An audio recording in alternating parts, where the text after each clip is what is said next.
out with them women and partied or whatever, he'd have been right back into rehab again and starting all over. And he's just like, I don't want to do that, and I want to meet, those aren't the kind of women I want to be with anyway. That would be for a short-term fix, if you know what I mean. Mm-hmm. But so he's, wanting something more long-term. And, I mentioned to him, well, just wait then, like they're out there. And,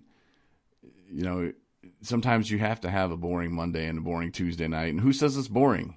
Do you say it's boring? You're the only one that matters, And he was like, oh, yeah. And I was like, just have those boring nights so we can have an exciting Wednesday and drive to Charlevoix, or whatever we did. And, have pizza. And I don't know.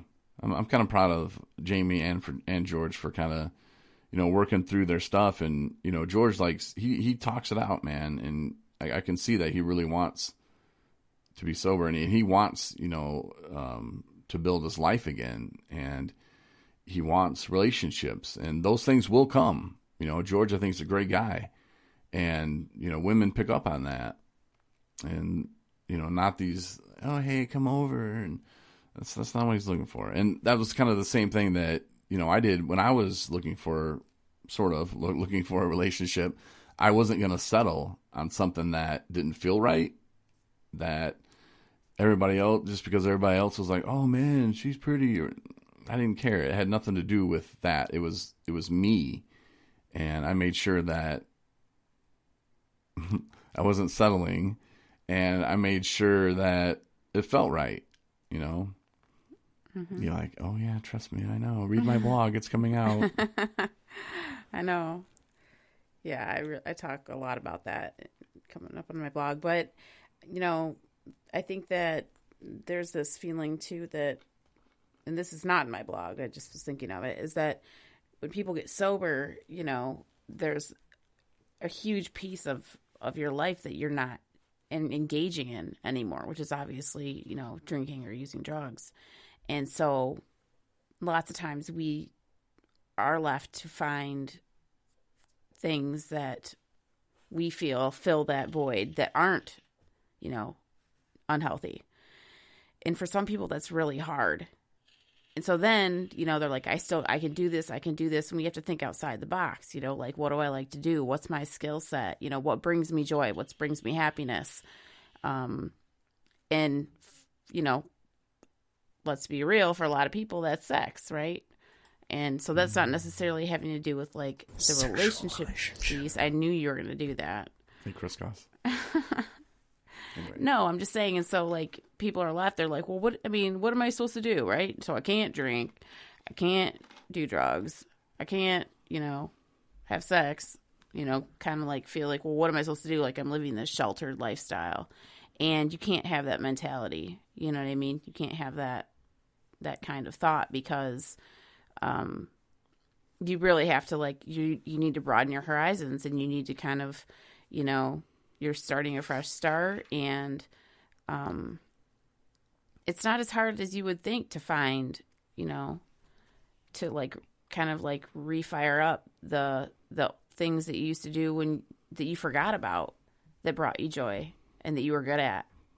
People, I can't tell you how many people I talked to, and you were telling, for example, the girl that we were talking to the other day, and she's like, I used to run marathons. And we're like, hey, you know what? There's nothing stopping you, go ahead, train for a marathon. Absolutely, you can do that, and people are like, you're right. You know what? Or, I used to make jewelry. There's one girl that I know that the other day I'm like, oh my gosh, I saw this piece just sitting out, and I was like, this is gorgeous. Where'd you get this? And she's like, I made it. And I'm like, you make this? She's like, yeah, I used to make jewelry all the time, and I just kind of started doing it again. I mean, amazing stuff. Like, we're amazing people, and it's just those talents that we have as human beings. We never lost them. We just didn't exercise them enough. And so being sober, you have the opportunity to do that. And yeah, I mean, the relationship stuff will come when it's time. And a relationship won't make sense if you're getting into it for reasons other than just other than knowing that you wanted to, it's something that's safe, it's something that is secure for you and where you're at and how you want to live your life in terms of that other person and how how you guys engage together. I can't, one of my mom's friends who I saw today, who's how would you even call her? She's a dermatologist. I don't know. Anyway, huh? I went to her. Yeah, you did. Oh. Yep, we had spa facials. Yeah, we call her the facial lady. Anyway, she was saying how that individuals, that you have an energy, and as human beings, we kind of run at a certain energy level, and it's, a positive or a negative energy, and that the only time that you can really relate and connect to another individual is if they're on that same kind of energy plane. Hence, which makes total sense, right? Because when I was on negative energy level and just, you're attracted to other people that are on that same negative energy. And I'm talking about relationships. I'm talking about just interaction, friends and individuals that you find yourself surrounded by. You're not going to have somebody who's, got their, crap together and, enjoying life and all the beautiful things in it and one level and wants to hang out with you, and you're just, drinking yourself into oblivion in a dark room watching marathon of Dog the Bounty Hunter. Yeah, I don't know. Lizard Lick Towing was something. Yeah. So, it's crazy. You talk to people on a daily basis, and there's so much truth and so much wisdom to some things that people that aren't even talking to you about recovery, will just hit you with something, and you're like, you're so right, But yeah, matching the energy and finding the energy from other people. I think that's a big thing too. Because like you said, when I'm in a good mood, I don't want to hang out with people who are in bad mood. I don't like it. If they're in a bad mood all the time, then I really don't want to hang out with them ever. So, yeah, very selective with who I interact with. And I think everybody should be, especially in early recovery. It's just because somebody wants to hang out with you doesn't mean you need to hang out with them. Right. And I know that might sound selfish, but that's just the way it is. This is your life. And if you're going to try to go through recovery and try to stay sober, you got to keep it pushing forward, man. You got to keep moving it. And if somebody's trying to pull you back or in a different direction, you just, nah, man, sorry, it's not my thing. And you don't have to say sorry, but you're kind of whining all the time. And I prefer not to be around you. You don't have to say that. You can just be like, no, got plans, man. Or you know what, I'm doing me tonight, or whatever. Because some people will just keep ringing that doorbell and keep hitting you up on that phone, and there's nothing you can do about it. Yeah. Don't answer it, or just tell them no. I don't feel like hanging out tonight, but what's up? You don't know anybody anything. So. You might owe me a couple $, since I'm a billionaire. If you haven't sent in your money yet, you can donate. We have a donate button now on Facebook. Finally, that's right. Because we got our 501c3 in May, and that's when I put it in. May, June, July, August, about 3.5 months. Not bad. It takes 3.5 months. So if you do want to donate, or if it's your birthday or whatever, feel free, and we would really appreciate it if you created a donation birthday fundraiser and put 217 as the beneficiary. And then also smile.amazon.com. If you ever buy anything off Amazon, it's not a lot that will go to 217 recovery, but any little bit helps. I think I shop at Amazon a lot. So, I probably got a few dollars in there, but it's like it's 1 penny for every $2 or something. Yeah.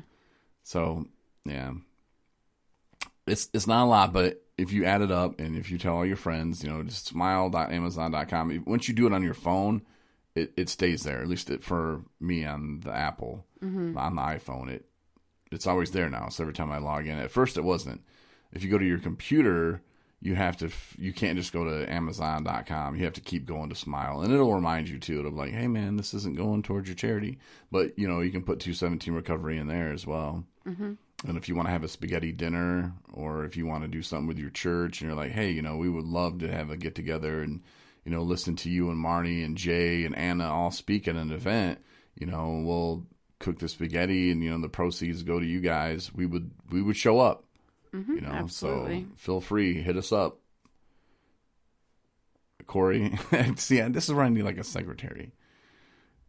Corey at 217recovery.com, Marney at 217recovery, Anna. Reach out to any of us. We'll hit you back. But yeah, it's a pretty good day. Had the facial going on. Now, first when you told me, you're like, hey, I want you to come with me. I'm getting a facial. And I was like, well, I should be with you while you get a facial. And you're like, well, yeah, honey, you're a huge part of it. And I was like, well, I hope I am. But then you said that you wanted me to experience a facial. And I was like, I don't think that's really how it goes. I'm good. And then what? You're making faces at me. I just don't know what do you mean? Like, I thought you thought I wanted you to hold my hand or something? Why, you got a facial? Yeah. Oh, it's a little creepy, but no, I wouldn't have taken it that far. I don't think I could have. I couldn't have just held your hand. We got a facial. Anyway, this lady is very wonderful, and she's been to a lot of like schoolings, and she's gone to like Germany to like study different lotions and things like that to help see what works the best. Because when she was like rubbing it in, I didn't really feel all that I thought I was going to. But then at the end, though, it was like, oh man, that does feel great. And then we were done, and I was like, facial's not so bad. And then you were there, and you were like, oh my God. It's a wonderful spa treatment, is what it is. Mm-hmm. You're like, oh my God. They're good for you. Mm-hmm. Yeah, they are. It was good. But yeah, so anyway, you interrupted me as I was going on to talk about facials. I tried something new today, and it wasn't that bad. And, I don't know. I guess I'm going back in, a couple weeks? Mm-hmm. Yeah, I'll be ready then. She gave me some lotion to get myself used to it, I guess. Mm-hmm. But it would just be different when I'm rubbing it on myself. She has different masks and so on. So it's like people, you can buy that stuff. I mean, at, the drugstore, or they have different lines of product that people buy. There's lots of stuff that's a hoax that they charge an arm and a leg for. And yeah, and don't show up if somebody's wearing a mask and it has like a little bunny costume on it. That's not what we're talking about. Yeah, no, not those kind. No, these are like. Speaking of that, though, because I want to stop talking about facials, you suggested, and I mentioned this to Jill Armijo, that I should write a book. Yeah. I think you said that you almost started writing your book. Yeah, I got like a half a page. But you said I'd be a billionaire. I think you have a lot of good things to say. Mm-hmm. Well, that's not what the book was about, though. And then earlier, I was like, oh, man, we were talking at dinner. And it was when you showed me that you had the chills right before that. Mm-hmm. We were talking about, and I was like, wow, like, this is a great testimonial. Like, I should have recorded you, or you should like volunteer to like put that out to the universe and the world, and maybe I'll make a couple dollars. How about this? I'll think about it. Okay. We can't